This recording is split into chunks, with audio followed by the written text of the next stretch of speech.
Hey everyone, and welcome back to Dallas Cowboys coverage. And welcome to my unfortunately first off-season video. Obviously, we all know, disappointing end to the season, tough loss to the 49ers. And once again, the Cowboys are watching the Super Bowl from home. Just a disappointing finish, obviously. We've had some time to process it now. I'm going to break it down just exactly, some of what went wrong and some of the Cowboys offseason moves they've made so far, and really just what needs to be done for next year to be different. Maybe next year we're saying it again, but this time you just got to go in with a different attitude to this offseason, to free agency. There's a lot that needs to be done. So first, let's start with the game.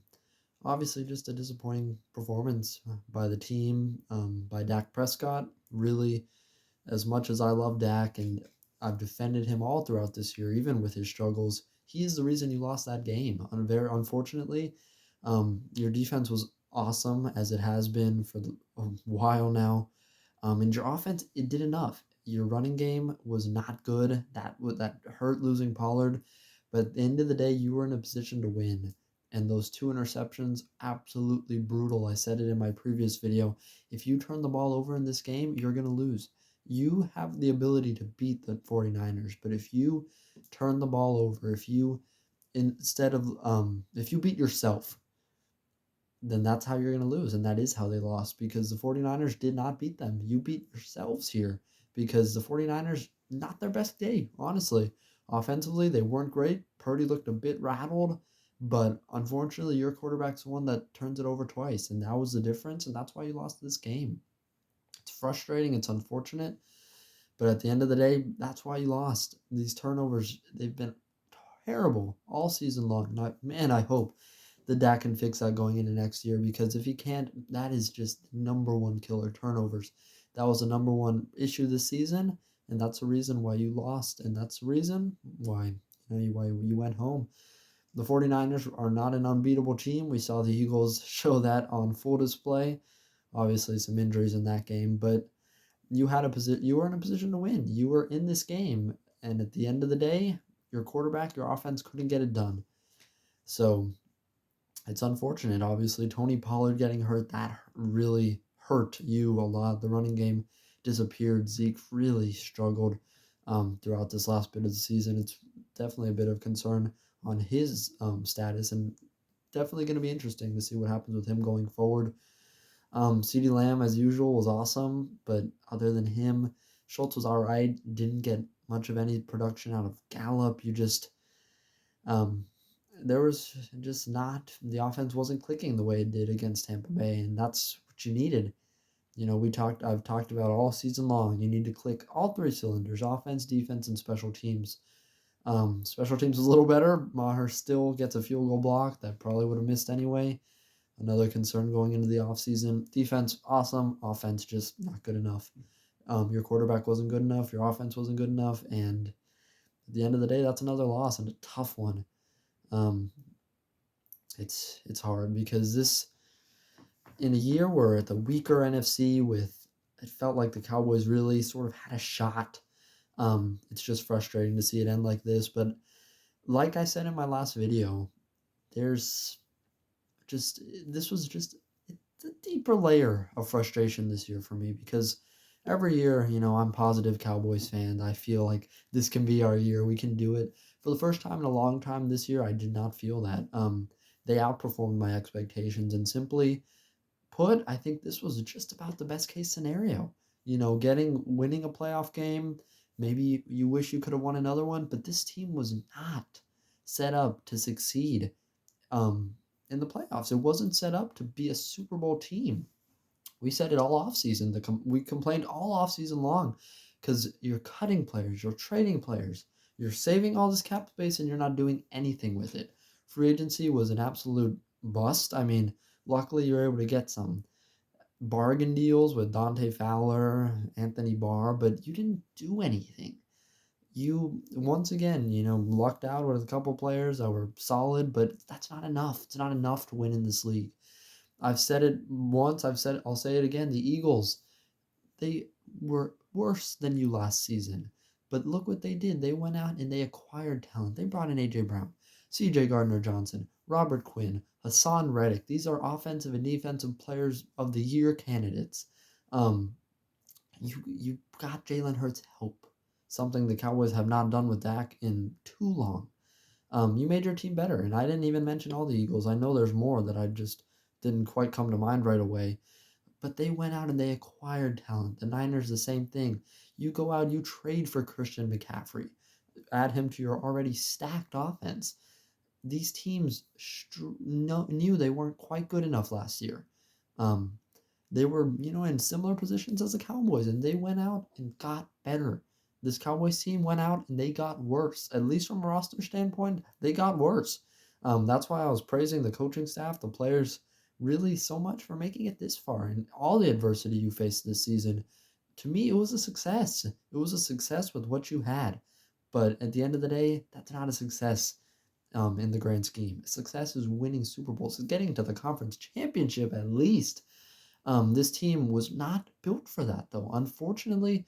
And as much as I'm frustrated to say it, and this is the frustration I felt all year long, especially before the season started, because it felt as if your front office was not all in.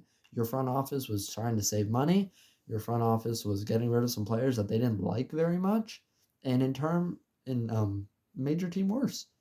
La'el Collins and Randy Gregory, those moves, they worked out okay, I think, but still, one of your number one needs is another receiver, and you just traded away a number one receiver in Amari Cooper to the Browns for literally nothing, because you drafted, I believe, John Ridgeway with the 5th-round pick. He's not even on the team anymore.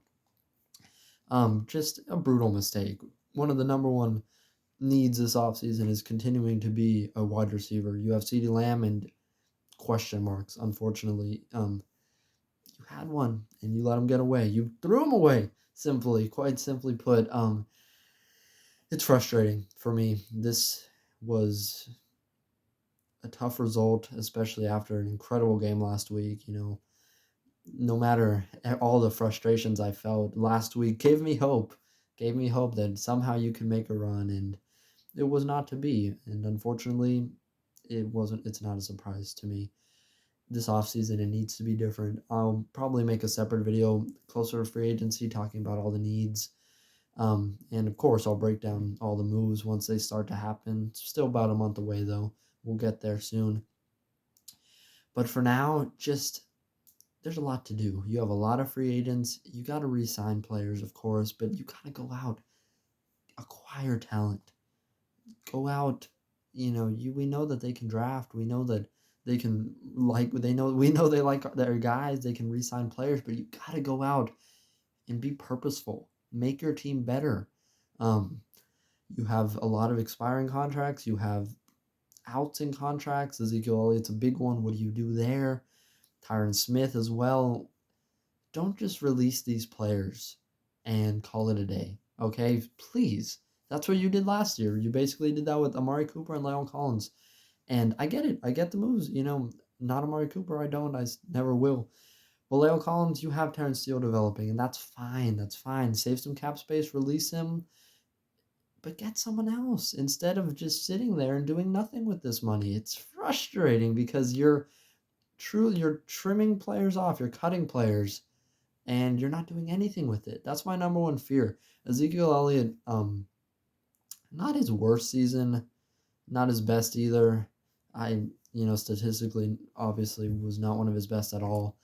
And it's tough seeing him really decline like this. He's one of my favorite players, and I would love to have him on the team still. If he does agree to take a pay cut. But my number one fear is that you just go and you cut Ezekiel Elliott and you cut Tyron Smith. These are two major cut candidates because you have an out in their contracts. To me, this is looking a lot like Amari Cooper and La'el Collins of last year. This time, Tyron Smith and Zeke. Please don't just do that. I really hope they don't release either one of them. Of course, I would love for them to get to stay around. But if you do decide to make the move, which I would understand, especially in Zeke's case, Tyron Smith, I really would love to keep him aboard. But again, the injuries, it's a question mark. Let me know below. Do you want to cut or keep Zeke? And do you want to cut or keep Tyron Smith? Me, just my love for the players makes me never want them to leave. But realistically, I definitely understand the side of letting them go, unfortunately. But at the same time, if you do decide to go that route, you gotta do something with the money. You gotta acquire talent. You gotta sign players. Don't just make your team worse, because as much as there's question marks around both Ezekiel Elliott and Tyron Smith, you're better with them than you are without them. You simply releasing players does not make you better. I want to make that very clear, because releasing Lamb Collins and Amari Cooper, letting Randy Gregory walk, those moves did not make you better. And I hope the Cowboys front office understands that, because I'm not sure if they do. There's a give and a take. You can release these players and acquire talent with the money that you save. There's things you can do to make these moves beneficial and to make it work. But if you simply are releasing players and not doing anything about it, not bringing in other players to replace them, you're not getting better. Just want to make that clear, because I don't think this front office understands that. To be a true competitor, you have to get better. This team is always so close. It's been so close for the last 25 years. You've had talent and you've simply wasted talent. It pains me to see Jason Witten, Tony Romo, Des Bryant, DeMarco Murray, all these players leave with nothing, without, even a second round playoff victory. And I don't want this to happen again. We saw for Dak, obviously Amari Cooper, too late there. For Zeke, I don't want another repeat of really so many just great players that have played for this organization. I don't want their careers to once again be with, they were great players, but they were on the Cowboys, so they didn't have any success in the playoffs. It's frustrating. It's insanity, simply. It's the doing the same thing and expecting a different result. The definition of insanity. And unfortunately, that is what this team has been for the last 25 years. It just doesn't change. Name a free agent that the Cowboys have signed in the last 10, 15 years, truly. The number one that comes to mind is Brandon Carr, and that was back in, I think, 2012. Brandon Carr, that's your big free agent signing? It's frustrating. It really is. This team can draft so well, and if it weren't for that, then we'd be miserable, truly. But this team, they can draft well. They constantly have great talent on this team. But it's just, you're always so close, and it's never quite enough. You look at even the championship teams, bringing in guys like Deion Sanders, like Charles Haley. That's what put some of these those teams over the top. You maybe don't win a second or a third championship if it weren't for those guys. You need to constantly be getting better. This league is always evolving.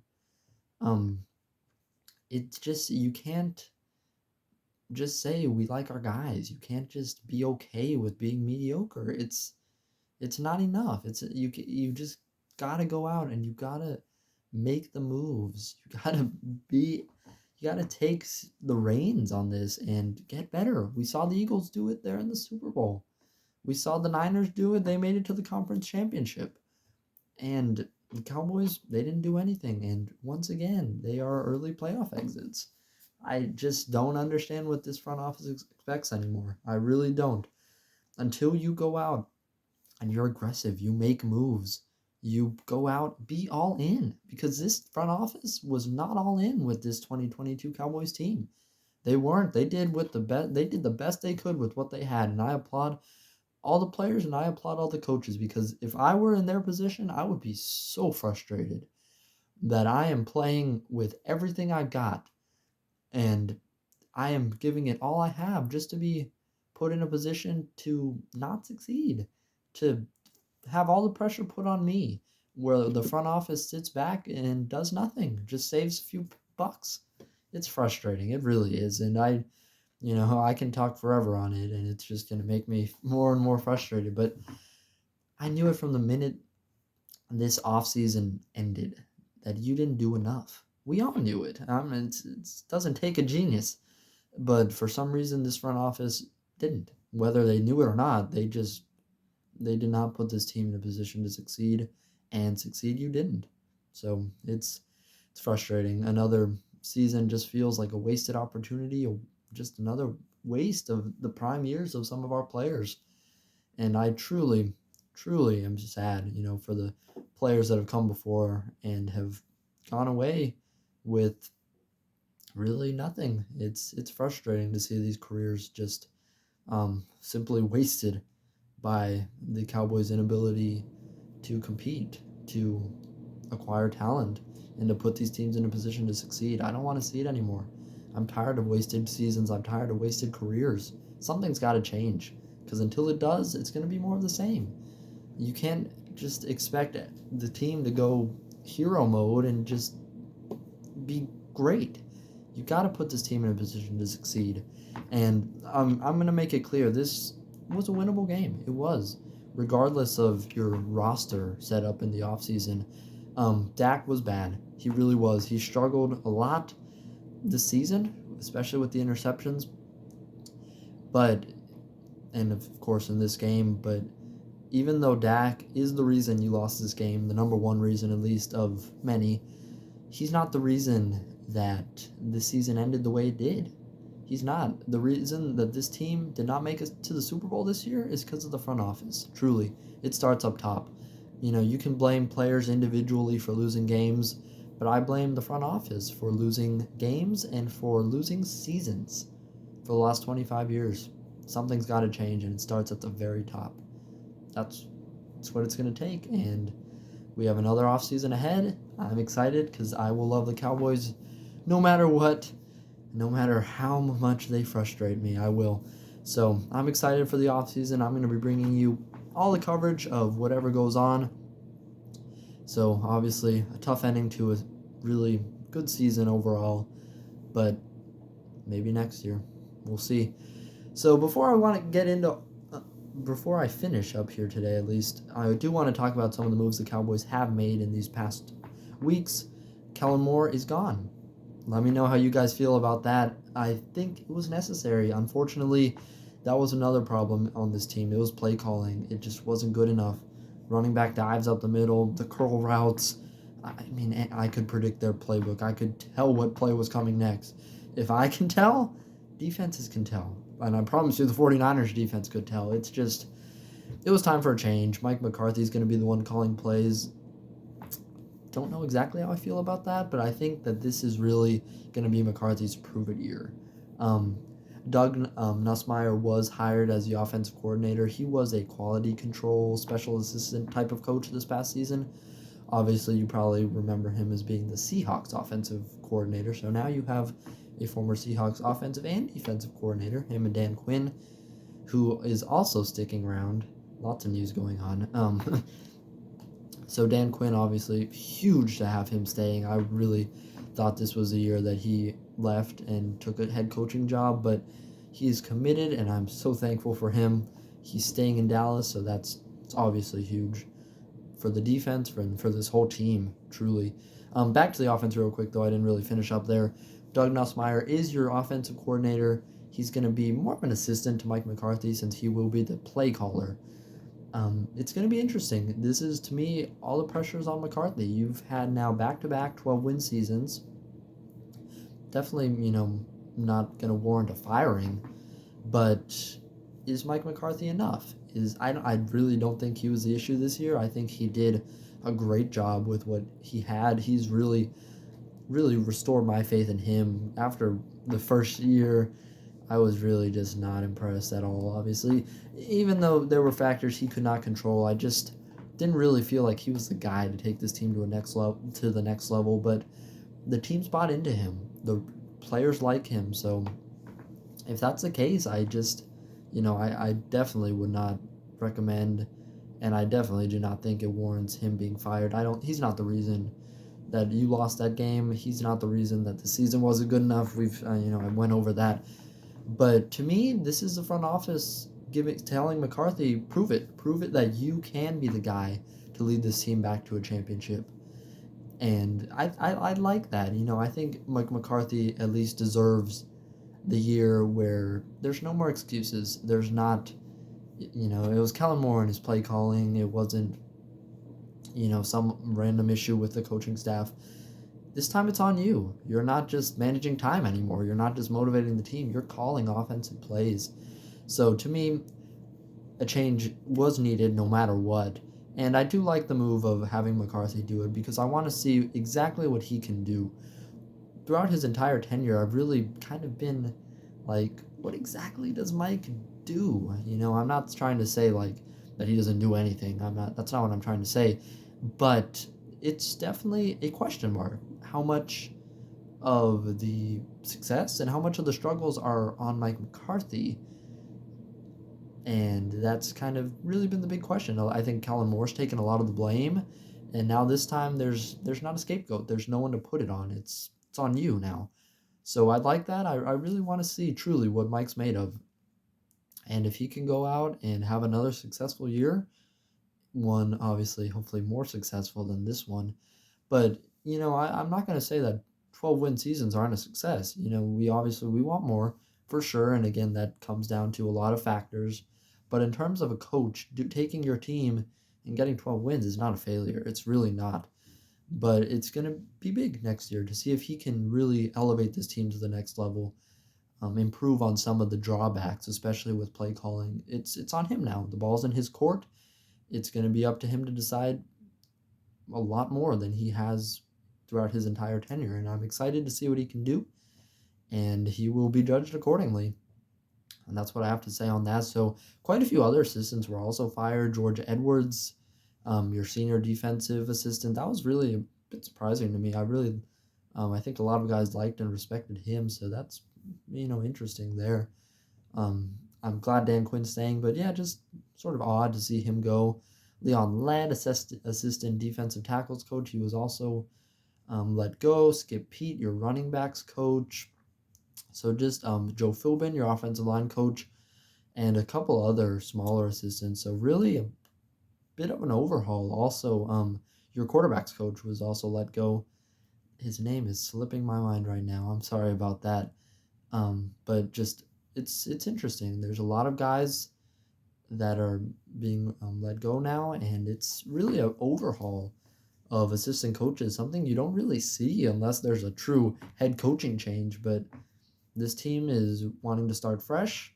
I don't hate it at all, and I just hope you can find success, and I hope you can really make a good search to find guys to replace them, high quality guys. So these position assistants I think are important, especially for the players, but it's not going to move the needle to where you get a new running backs coach and all of a sudden you're in the Super Bowl. These are smaller positions, but I do think it's worth mentioning just that a lot of positions are changing.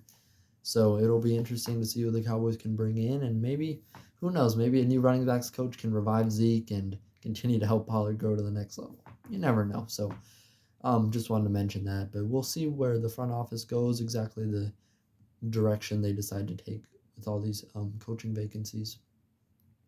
So one last thing before I get going, the NFL Honors was last night, so I just wanted to give a shout out to number 4, Dak Prescott, Walter Payton Man of the Year. It's, he gets so much hate, and I hate it for him. He's such a good person in the community. Everything he does for this team on and off the field is incredible, and it truly can't be understated. He will now wear the Walter Payton patch on his uniform for the rest of his playing career. But just want to thank you to Dak from me and from all the Cowboys fans. He gets, again, so much hate, so much, just hate thrown at him, so much frustration with him. And I think that a lot of times he is blamed, and, he's not perfect. He's not, but he really gets a lot more hate than he deserves. He's such a good person, such a great player, and I'm just really happy that he is the quarterback of America's team. I believe he will bounce back next season. I think he's going to fix these turnovers. It's really been something that has not been an issue. Obviously, it was tough this year, but I believe he will get better. He takes so much pride in everything he does on the field and, of course, off the field. That's why he won this award. But he's a great person, and I just want us to remember to really remember that and not take him for granted, because he's a great person. He is a great quarterback. As much as there were struggles this year, and he's not Patrick Mahomes, but he's a top 10 quarterback in this league, and he deserves the respect. He deserves his flowers, because without him, this team would be in shambles. It really would. I mean, we've seen what happens when we lose quarterbacks. It can't be understated, the impact he makes. And obviously, he's going to look to improve, and I know he will next year. But just wanted to give a quick shout out to him, because he does so much for this team, so much for this organization, and so much for this city and this community around the Dallas-Fort Worth area. So just really wanted to give him a lot of credit there. A big thank you to him for everything he does, and congratulations to be the newest NFL Man of the Year. So obviously he's really the face of this team, the face of this franchise, and he's doing everything right, especially in the community. So I just look for him to continue to do what he does, and I look forward to seeing him come back next season stronger and better than ever. So aside from him, some more awards, DeMarcus Ware and oh man, is it slipping my mind? DeMarcus Ware obviously making the Hall of Fame. That's absolutely incredible for him. He deserved it last year. He should have been a first ballot one, but he just really was an ultimate Cowboy. He was an incredible defender. So really just want to give him his flowers as well. Finally, he's a Hall of Famer. And the other one, Chuck Howley. Sorry about that. It slipped my mind real quick. But Chuck Howley, the only Super Bowl MVP from the losing side, obviously, in that Cowboys-Colts Super Bowl V. Such a great player. He is so long overdue, along with Darren Woodson, who was a finalist, didn't get in. Hopefully next year is for him as well. But Chuck Howley, truly just an incredible player, an incredible Cowboy. It took way too long, but it's really nice to see him getting in. Credit to him, and thank you again for everything both of these players did as Cowboys. Incredible defensive players, and now NFL Pro Football Hall of Famers. So credit to them. It was an awesome show last night. Kelly Clarkson, obviously the ultimate Cowboys fan, if you guys saw her dress. But really just shout out to them. And now on to the offseason. One more game, obviously the Super Bowl. Let me know who you guys think are going to win. Hopefully we can get a lot of Chiefs comments, not because I like the Chiefs, but anyone would be better than the Philadelphia Eagles.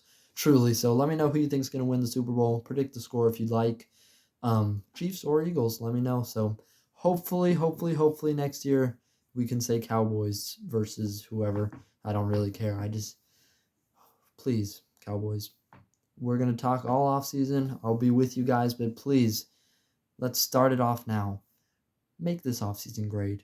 Go out and sign players.